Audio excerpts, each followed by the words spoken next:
இன்றைக்கி நம்ம வீடியோவில் பச்சை சிவப்பு தண்டுக்கீரை வளர்ப்பு எப்படின்னு பார்க்கலாம். பச்சை சிவப்பு தண்டுக்கீரை விதை எடுத்திருக்கோம்.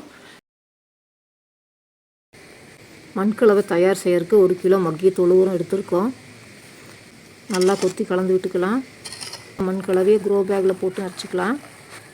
இந்த மாதிரி விதை தளி விழுற மாதிரி தூவி விட்டுக்கோங்க. போட்ட விதை மேலே இந்த மாதிரி கல் இல்லாமல் மண் தூவி விட்டுக்கலாம். கீரை விதை முளைக்கிறதுக்கு நல்லா தண்ணி ஸ்ப்ரே பண்ணிக்கலாம்.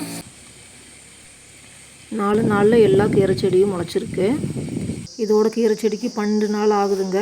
பச்சை சிவப்பு தண்டு கீரை அழகாக வளர்ந்து நாங்கள் மீன் அமிலம் எடுத்துருக்கோம். இது லிட்டருக்கு 5 ml ஊற்றி கலந்துக்கலாம். நல்லா ஸ்ப்ரே பண்ணிக்கலாம். 25 நாள் ஆகுது. பாருங்கள், கீரை செடி நல்லா வளர்ந்துருச்சு. வாங்க கீரை அறுவடை பண்ணிக்கலாம். வீடியோ லிங்க் டிஸ்கிரிப்ஷனில் பின் பண்ணுறோம், போய் பாருங்கள்.